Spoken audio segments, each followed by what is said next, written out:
계집입니다. Kali ini Minute akan membahas drama Korea yang berjudul Check in Hanyang.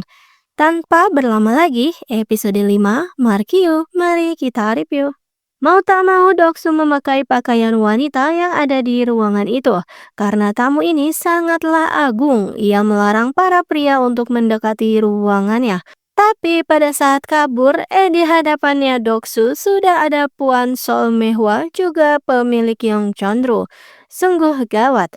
Dan pengawal sang tamu penting juga melihat Doksu. Ia mengira Doksu lah hadiah untuk tamu yang katanya pria tua cabul itu.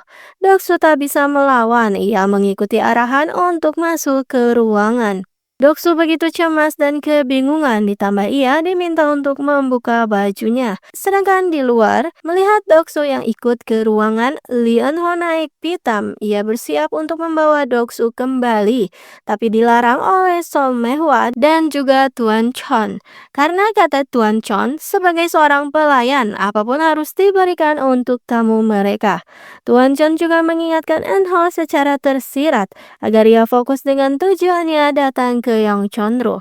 Tapi tiga pria jantan tak mungkin diam saja. Jadi dengan tekad yang bulat, mereka memanjat tembok dan akhirnya tanpa kenal takut, sang pangeran kerajaan alias Lee Eun-ho dengan gagah berani mendobrak ruangan itu. Tepat saat itu juga Junhwa dan Sura pun muncul. Wah, sungguh gaduh sekali di kamar tamu penting ini. Sol Mehwa juga ikut datang mempertaruhkan nyawanya untuk membela 4 pemagangnya itu dengan mengatakan karena sudah terlanjur basah seperti ini. Lalu muncullah seorang gadis di balik sana. Ternyata tentang pria tua cabul itu hanyalah rumor. Karena yang aslinya tamunya adalah seorang wanita. Ia pun marah dan menampar Doksu lalu pergi begitu saja. Wanita itu ternyata bernama Do Kyung. Ia adalah keponakan dari Menteri Perang Oh Yong Rak. Gadis itu memiliki banyak warisan dari peninggalan ayahnya dan kini ia diasuh oleh keluarga Menteri Perang. Dan Menteri Perang pun berencana untuk menikahkannya dengan Pangeran Muyong. Selama ini Menteri Perang hanya berpura-pura baik saja pada keponakannya itu karena ia menginginkan harta warisan itu. Kembali ke Yang Chondro. Alhasil tiga pria jantan jadi dimarahi oleh Sol Mehwa karena sudah mengacau. Dan Gosura pun langsung murka pada Myung-ho karena pasti pria itulah yang sudah membuat kelicikan ini pada Doksu. Dan Doksu pun diminta harus berterima kasih pada Puan Sol karena sudah menyelamatkan hidupnya.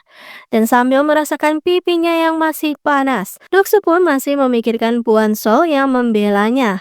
Tak lama Eun-ho datang dengan malu-malu memberikan es untuk meredakan kemerahan di pipinya Doksu.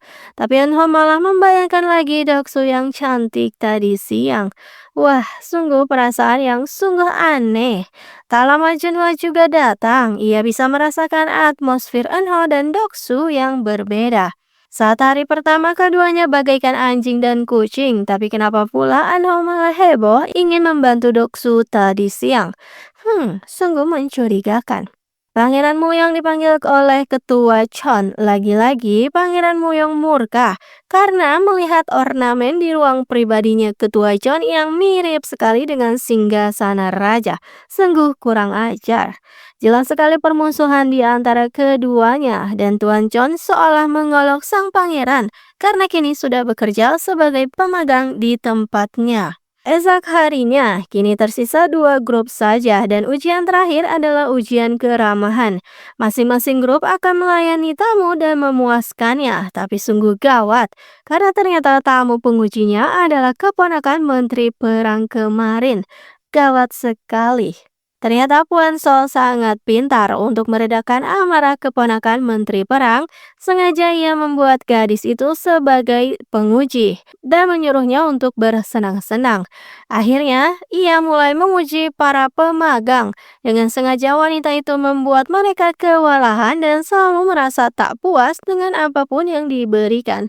Terlebih pada grup tingkat dasar yang sudah membuatnya kesal kemarin.